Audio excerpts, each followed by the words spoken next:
Very nice poetry, even if we don't understand the meaning of it, the sound. It's very beautifully formed.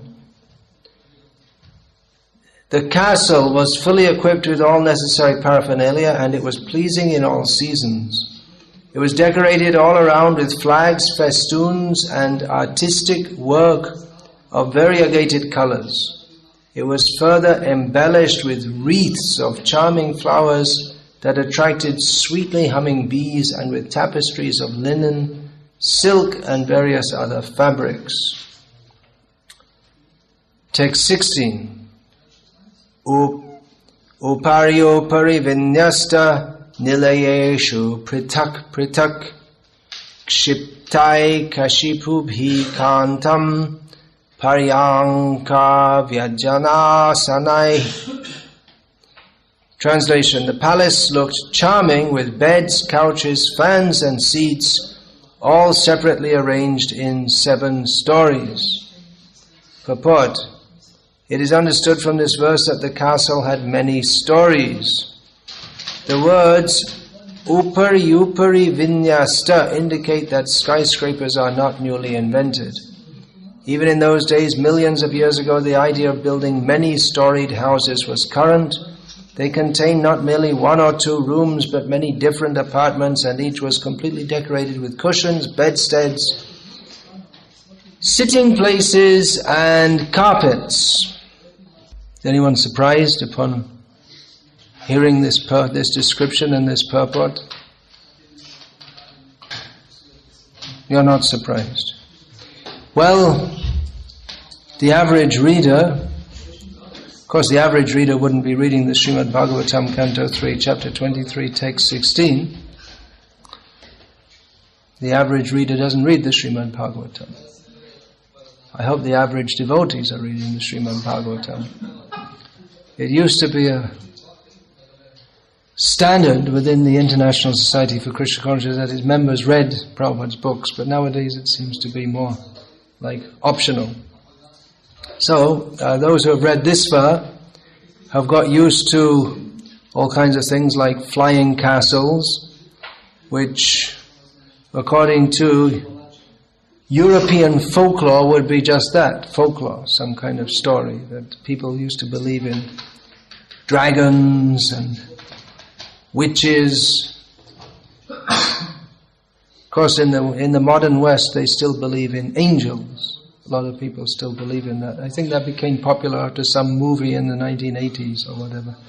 Everyone started believing in angels. I don't know if they believe in God, but they believe in angels.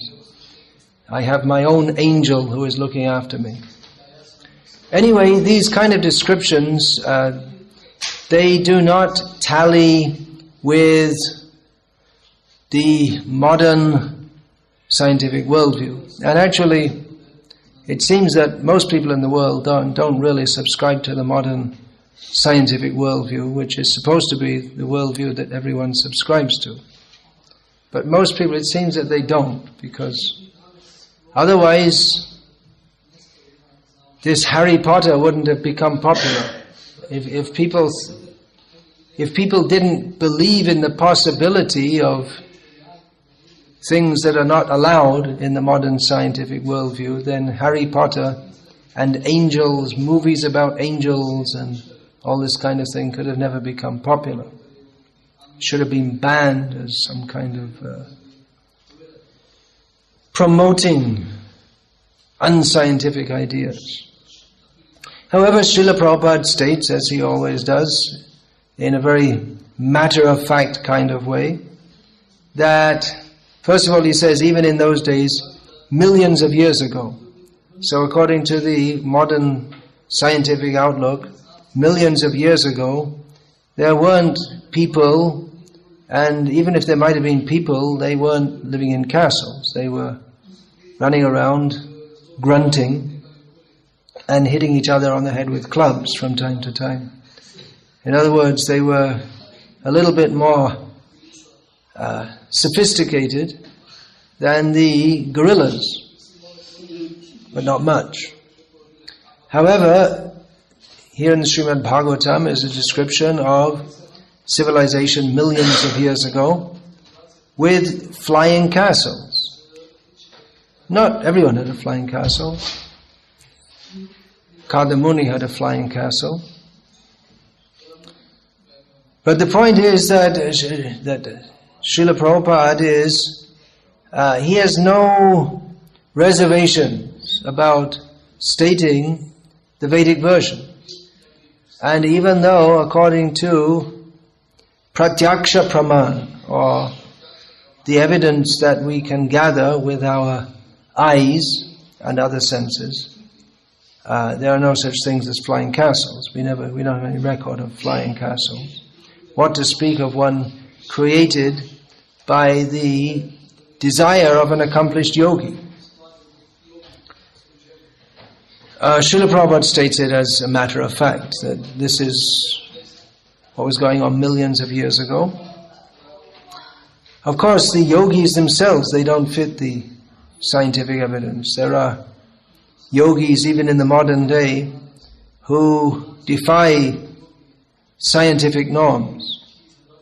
I remember seeing on television, as in my childhood, a yogi who was put in a glass cage, I guess you could call it, which was a vacuum. And of course they didn't have the TV camera on him all the time because it would have been kind of boring. But he sat there for over half an hour, then they took him out. Now, human beings can't live for half an hour in a vacuum because they have to breathe.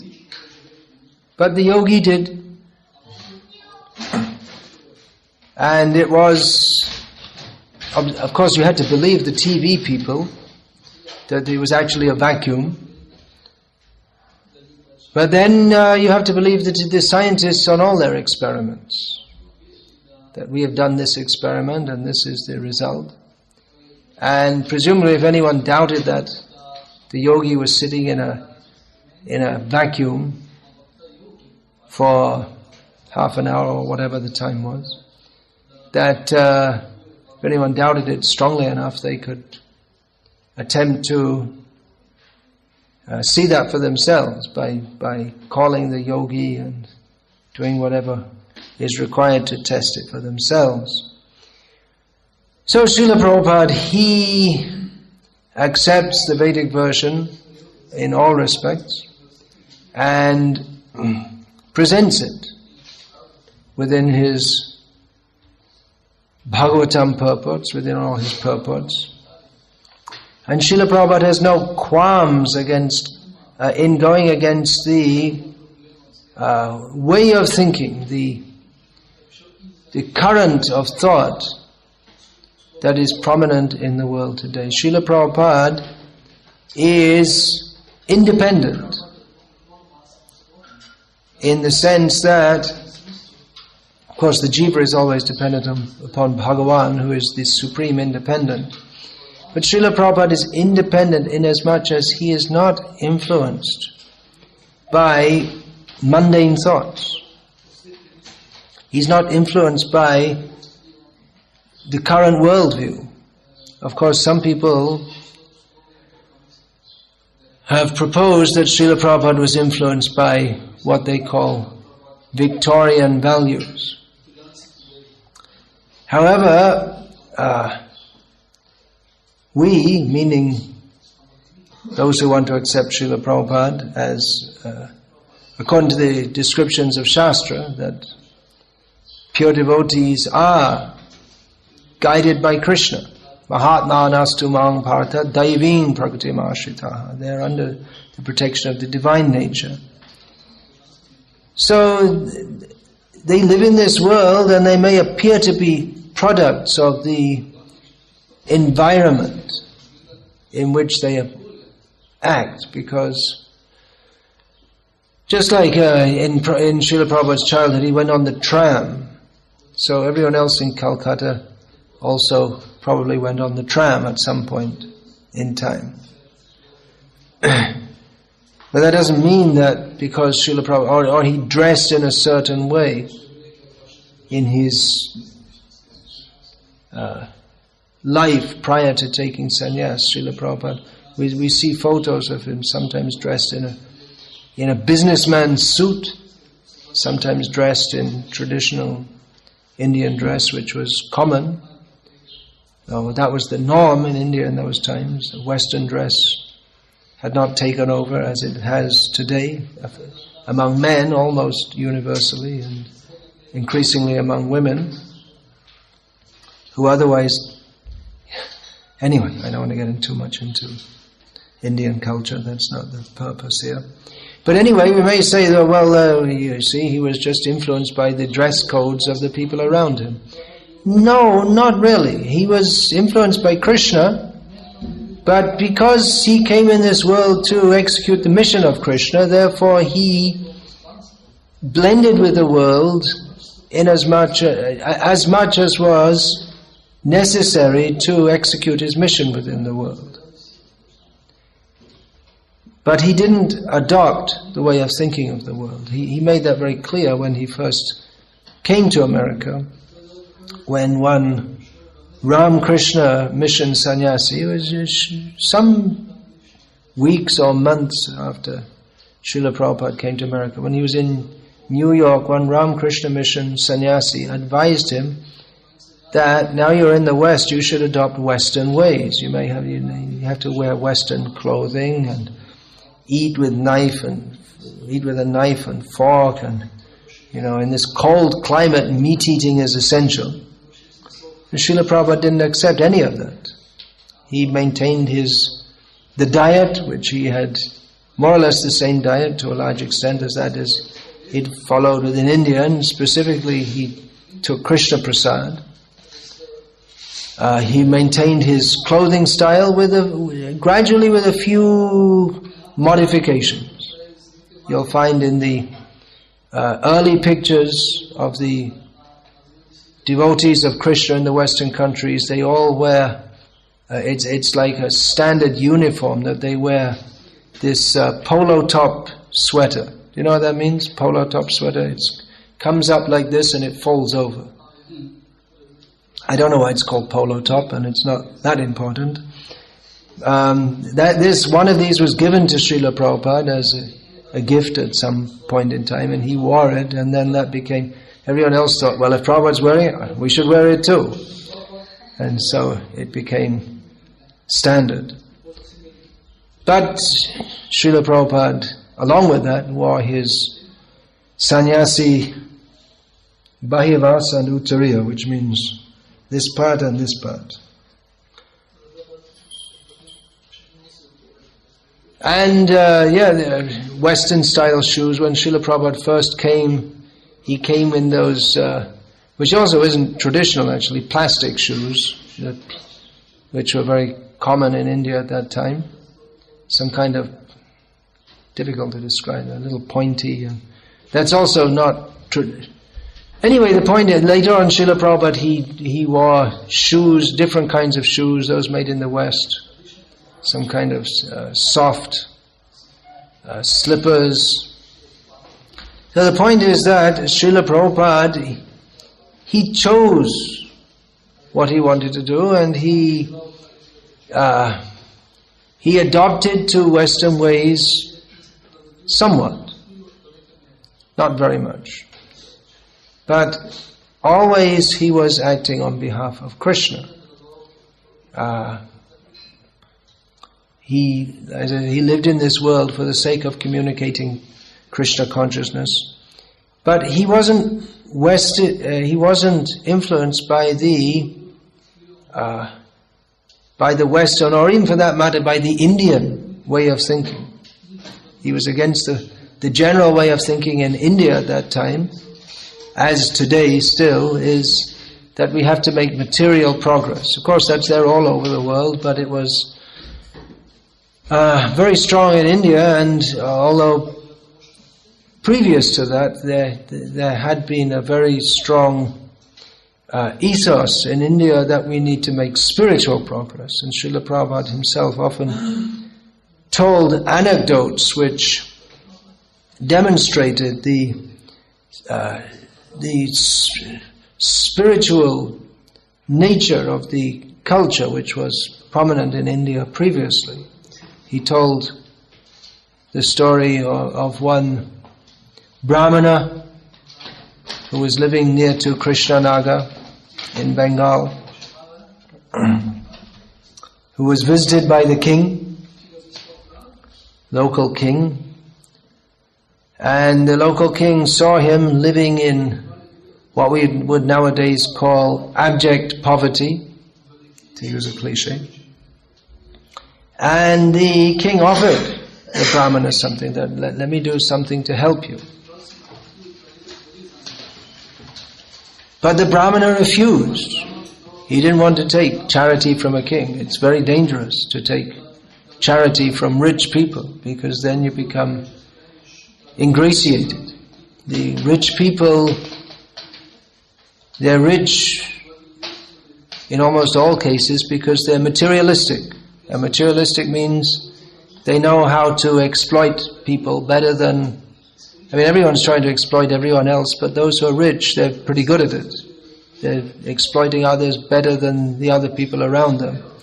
So even when they give charity, it's not without strings, if you know that expression. Do you know what that means? It's not without any condition. They'll want something, either to be praised by the Brahmin, or they'll want, of course those in the days before photographs, but they like to have their photograph taken.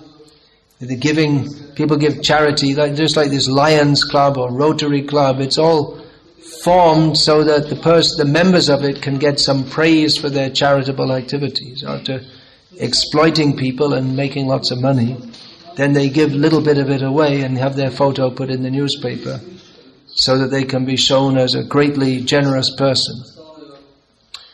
So, or the Brahmana may be obliged to, then the king may come, he may have some dispute with someone, and he may come and the Brahmana may feel obliged, well, I have to support this person because he's giving me charity. He becomes the servant. He becomes dependent upon the rich person. That was the case with Bhishma and Duryodhana also, Dronacharya, that they couldn't speak up when Draupadi challenged them. How can you sit there while I'm being insulted? Is this dharma? Obviously it was adharma. But Bhishma said, well, dharma is very difficult to ascertain. He started waffling because he didn't want to. He thought that I can't go against Dhritarashtra and Duryodhana because they've supported me all these days. He became I've been living in their palace and they've been maintaining me. He became compromised. He was not independent. So anyway, the Brahmana, he said, no, I don't want anything from you. Thank you very much.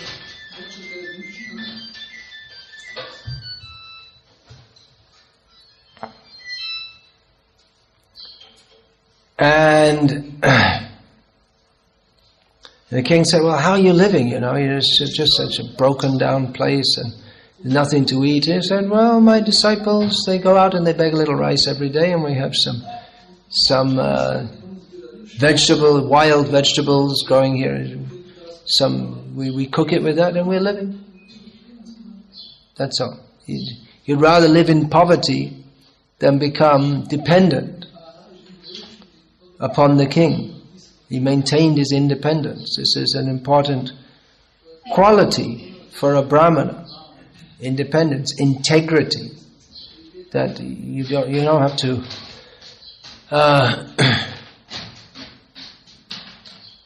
one doesn't change his message for the sake of flattering others, but speaks without being obliged to others. As Chaitanya Mahaprabhu said, Nirapeka na hoile, dharma, what is that? Dharma na hoi rokhone.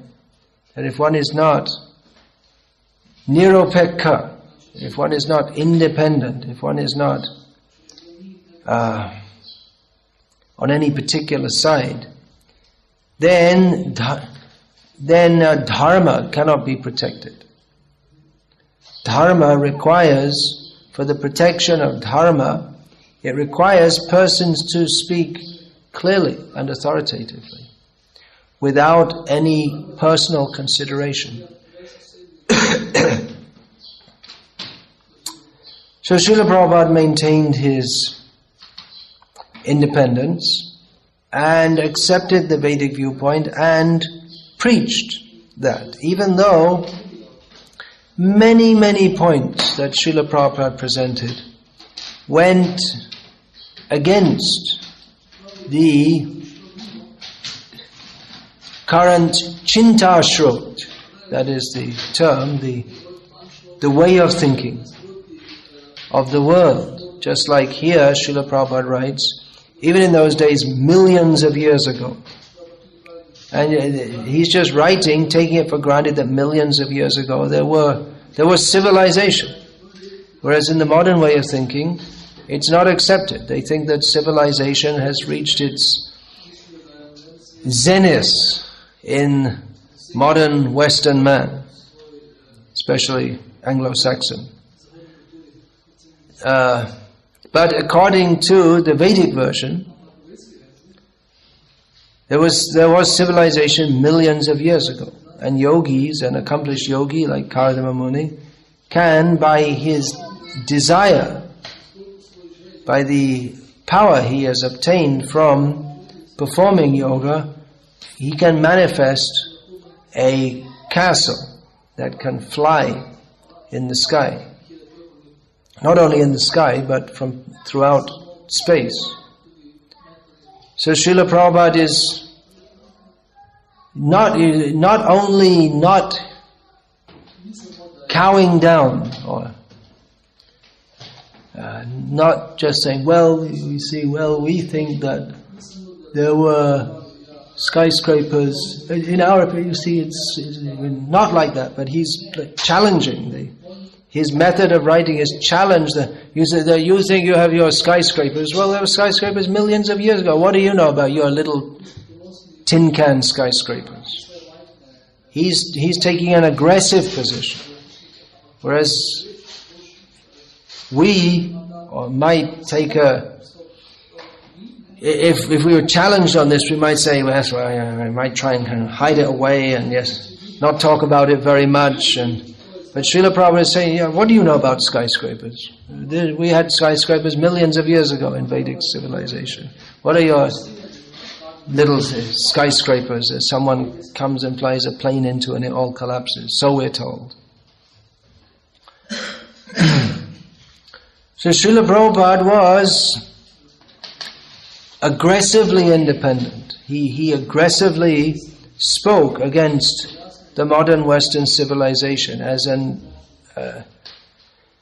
disaster, as destroying the whole Western way or modern way of thinking, is destroying the actual purpose of human life. Jivasya tattva jignasa. Life is meant for inquiring into the nature of reality. But modern so-called civilization has got so many defects. They got it so wrong, and they're so puffed up about being right, but they got it so wrong. I mean, even in terms of human happiness, it's the worst situation. Even in their known history, they say that now we're so advanced, but practically speaking, we see that in all these so-called unadvanced countries, when they open up to the Western way, then immediately, just like you can see in Slovenia, that immediately, or all the modern advancement, along with it comes so many social problems and moral decline, and the family breaks up, and the whole thing's a social disaster. And what's the payoff? What do you get in return? Well, you can get McDonald's, I guess, is something. And what else? You can get beer from all over the world and all these different advantages. These are the so-called advantages. And in the meantime, Already it was Mleccha civilization here, but it became Ati Mleccha, super Mleccha. It went from just being kind of average degraded to being super degraded. Of course, in the meantime, the Western, or the further West, has become super degraded, so you're still not as advanced or degraded, however you want to call it. So the modern society is a disaster. It's based on a colossal mistake of considering that jivasya indriya sukha jignasa, that the life is meant for searching after happiness for the senses. It's a massive mistake, and it's a massive hoax, because it's vigorously propagated that life is meant for, well, they don't even talk about what life is meant for. They don't want people to get very philosophical. They just pump the idea that life is meant for eating McDonald's, eating in the McDonald's restaurants, and various other activities for sense gratification. So Srila Prabhupada, his books are revolutionary. Tadvag visargo janataga viplavaha. They're meant for creating a revolution in the impious lives of a misdirected civilization. This is Srila Prabhupada's translation of these words of Vyasadeva, written 5,000 years ago, and fulfilled in Srila Prabhupada's mission, that of translating the Srimad Bhagavatam without any compromise, without caring even what the Western or modern way of thinking might be. Not that Srila Prabhupada was simply dogmatic. He met with intellectuals from various walks of life, and he discussed with them in an intelligent way, not just that, well, we don't believe you, boom, finished. But he discussed in an intelligent way all these different points. And he wanted his disciples to do so also. Srila Prabhupada himself said that I am not a scientist. He pointed out brilliantly, we have that book, Life Comes from Life, we find that Srila Prabhupada brilliantly pointed out the defects in the modern scientific way of thinking, but he wanted his disciples, those among them who had training in the modern scientific method, to do research and present in scientific terms how everything that Srila Prabhupada has presented is actually correct. That life comes from life. Life doesn't come from matter. This should be scientifically shown. That the universe cannot come into being by chance. So all these points are now becoming prominent in the scientific world. As you all know, there's a big debate in the modern scientific world over the evolution by chance versus what is called intelligent design theory, because by doing more and more research, they've found that actually it's impossible. There are so many factors required. If it's to be postulated that life has arisen by a random combination of chemicals, but there are so many factors required which were of incredible complexity, which for even one of them to come about by chance is, according to statistical probability theory, impossible. Of course, the idea is that, well, if there are enough chances, it's likely to come about. But there is, when in probability, then if the probability of something happening is 1 to the power of minus 20 million, for instance, that's considered an impossibility. It just doesn't happen. And then if you have, but there are so many complex factors which all need to be in tune, fine-tuning at the same time. And then you get 1 to the power of minus 20 million times another 1 to the power of minus 20 million. There's about, more than 100 of these factors. And even one of them to come into being by chance is impossible. And then you have more than 100 factors which all have to be in place at the same time. And therefore, scientists themselves are saying that, well, evolution, it couldn't have happened. So actually Srila Prabhupada wanted his own disciples to do this, but anyway, it's happening in science. So in this way, Srila Prabhupada, he spoke against so many of the sacred theories of modern man, just like democracy. Srila Prabhupada called it demon crazy. And people say, democracy. See, that's the reason, that's the excuse that they're in Iraq, isn't it? It's for the sake of establishing democracy. I'm sure the people of Iraq would have been more happy to have been harassed by Saddam Hussein than to be harassed by the various noble soldiers of the United States of America and other countries, and not had their democracy. Rather, their position is worse off than it was under Saddam. Rest in peace. So, it's considered a sacred principle. But Srila Prabhupada, he pointed out there's so many defects in democracy. The people are voting; they have no idea what the issues are, and therefore it appeals. The democracy, you have to appeal to the sentiments of stupid people, because most people, even from the not even speaking spiritually, even materially, most people, they have no idea. You talk about what are the issues, just like the American presidential election is coming up, and there's foreign policy issues, there's economic issues, and most people, they've no idea what are the complexities of the issues involved, and how are they going to vote? They can only vote on sentiment. That's why someone like Ronald Reagan gets in, because he's a good entertainer. He was practiced as an actor, and you have to know how to smile on the TV screen, and there's no way it's someone with an ugly mug.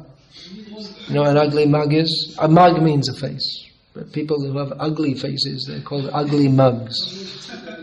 They can get elected as the president of a country, because he might be a very intelligent, very capable leader, but if he's not good looking, then there's no way of getting voted in.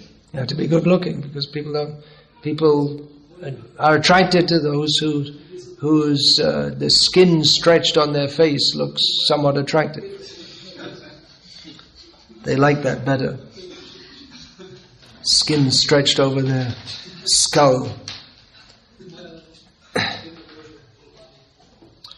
So Srila Prabhupada spoke against democracy. He said there should be a king, absolute power. So people, they hate this idea, because we had Hitler and we had Stalin, and we have a whole... The Western world is a history of kings who one by one got either thrown out or their powers taken away. So the saying is that power corrupts and absolute power corrupts absolutely. I'm sure you have that in Slovene also, is it? That saying? But Srila Prabhupada spoke of kings who were not corrupt, because they performed their kingly duties knowing that jivasya tattva jignasa, we should live for the sake of inquiry into the supreme truth. They understood this principle. And therefore, just like Parikshit Maharaj or Bharat Maharaj, they gave up their kingdoms very quickly, without, they were not attached to that. Not like, as Prabhupada pointed out, the modern rulers, they either have to die or you have to shoot them or something to get them out of office. They cling on to their office. So Srila Prabhupada spoke against democracy, he spoke against women's liberation, by the way, we're not supposed to talk about that nowadays, but actually he did. He spoke against the modern educational system, that he referred to the modern education as slaughterhouses. They destroy the spiritual, the actual inquiring propensity, and fill the consciousness up with all kinds of bogus ideas. Not only did he speak against modern education, but he even said that most people shouldn't be educated. It's not necessary, that sounds like something, a call for a return to a primitive way of life. But Srila Prabhupada pointed out that, you see, if someone's going to be a barber, what do they need to study trigonometry for?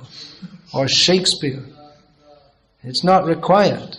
And most of the people in the world are going to be barbers, or even in the modern life, bus drivers. And what is a bus driver? What is he? When he's turning the bend, he doesn't have to calculate the angle and what is the cosine and all this kind of thing. He just turns the wheel and looks out to see there's no one in the way. That's all. Doesn't need a... And he can just read some pictograms, that's all. You don't need to have pictogram, just like the signs on the road, they're pictograms. It's just like it shows a sign of a bridge. It means there's a bridge up ahead. This is supposed to be like what the ancient Egyptians or whatever, they had this kind of... according to modern theory, it was a precursor to writing. But it's all over the world. Nowadays, you see, just like you see the men's toilets and the women's toilets, they have a pictogram, isn't it?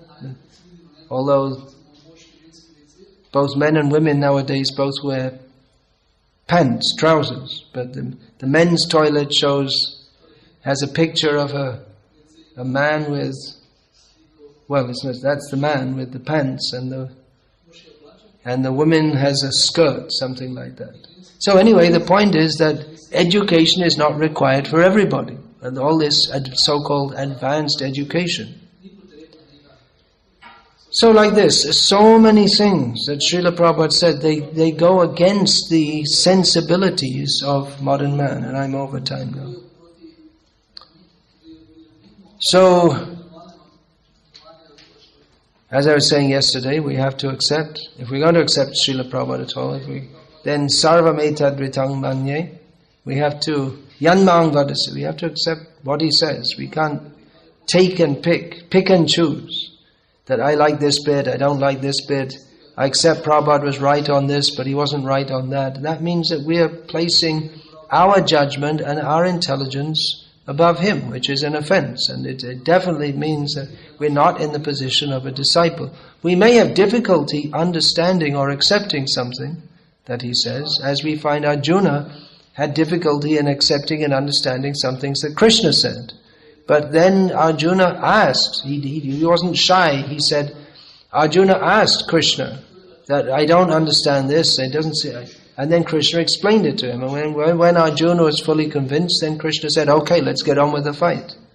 Otherwise, as Srila Prabhupada states, at the end when Krishna asks Arjuna that, okay, are you convinced? And Arjuna said, yep. Okay. And Krishna said, okay, let's go. But Prabhupada commented that if Arjuna wasn't convinced, Krishna would have been ready to speak the whole Bhagavad Gita again to him, to make him convinced. As long as he was inquiring submissively, Krishna was prepared to instruct him. But if Arjuna starts to say that, well, I can't accept that, that's too much, then he ceases to be a disciple. He became a disciple. Shishaste hang shadimang twang prapannam. I accept, I've surrendered to you, I accept you as a guru. So of course this culture isn't known in the modern world, and the modern educational system simply makes one puffed up, and everyone thinks they know so much when they know actually nothing about the real values of life. So it just produces a bunch of puffed up rascals who have no idea what the actual purpose of life is, but think that they're very intelligent, which means they're the worst possible candidates for making any advancement in spiritual life, which begins with submission to the genuine Acharya. Okay, well, this is a big topic, and I'm not going to pursue it further now. Are there any questions? Yes, please. After what you explained about how to rule society, what is the best way Prabhupada suggested, what would you think if someone will give you the possibility to choose a king to rule? What advices would you give to him how to put the principles of Krishna consciousness? What principles would we introduce? Of course, it's all highly theoretical, but you never know. Krishna can give us the whole world in, what did Prabhupada say, 18 days or something. What would we advise a king? Well, we'd have to advise according to Guru, Sadhu and Shastra.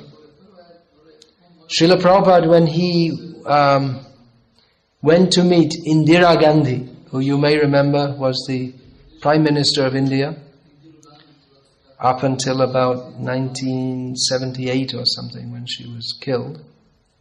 She had 2 terms in office. Anyway, Srila Prabhupada went to meet her, and he had written in his notebook some points that he proposed to make to her. Which he didn't at the time, because she wasn't in a mood to hear him, even though she'd given him an appointment. She was afraid of being assassinated, because Mujibur Rahman in Bangladesh had just been assassinated thanks to the CIA, and she was afraid that she was the next. So she wasn't in a mood to listen. So anyway, the Prabhupada made 9 points. I can't remember them all, but some of them were that all the members of the parliament should be initiated brahmanas. And then he wanted to make her favorite son, Sanjay, the king, and she should be the mother queen. Because he didn't want to have a woman in charge, it seems, even though she was capable in many ways, of ruling. I'm not commenting on her policies, but she was in charge, there's no doubt. She was the boss. Then Prabhupada said, no public meat eating at home. That's another. Then he said that Bhagavad Gita should be made the national scripture, I can't remember, chanting in every home. Slaughterhouses closed. These were some of the policies. Slaughterhouses closed, yeah. So these were some of the policies that Prabhupada wanted to institute. So what we read in Prabhupada's books, meat eating, gambling, intoxication, illicit sex, that should be stopped. How to practically do it? Well, I can't say. I haven't studied this very deeply, and you'd have to see according to the situation, but it seems like Prabhupada wanted to institute it all at once. It is a difficult question how to institute all these things in the nuclear age. Anyway, it is highly theoretical at the present time, but we should be ready to give advice to heads of state. That's what brahmanas used to do. The kings would find the best brahmanas in their kingdom and call them to their court to be the ministers. I heard that Virachandra he was in Osijek, he's in Macedonia. He's advisor to the president or something like that, I was told. Dangerous. If you don't advise him to stop the sinful activities in the kingdom, it's better not to be the advisor.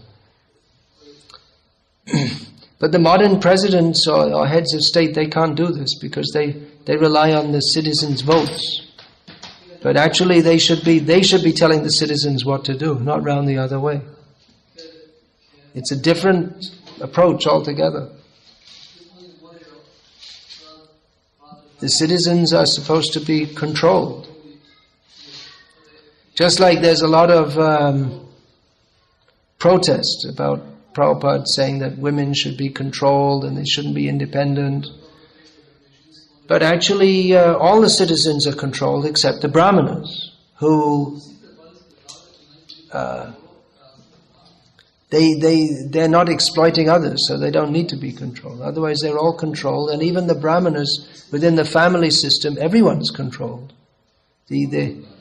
Even a man may be married with children, but he has to follow the order of his father. So it's just a matter. Everyone is within the Vedic system. There's a lot of control over people. There's not that much. This idea of independence in the modern age, you can say anything, do anything, you can walk around more than half naked, and you can insult anyone you like. It's not allowed. The whole concept of society was different. It's society, life is meant for God realization, and then the society should be set up towards that aim, and to save people from degrading themselves. So control is needed. That you just can't buy meat, and you can't. Women, they can't just go independently, and then they can just be free to offer themselves or be exploited by others. No. Control is needed. Otherwise, the tendency to exploit becomes the norm of civilization. It becomes the predominating factor within society, which we see at the present time. People have freedom to indulge in their senses and exploit others. Okay, so shall we finish there? Hare Krishna. Srimad Bhagavatam ki jai. His Divine Grace Srila Prabhupada ki jai. Hare Krishna.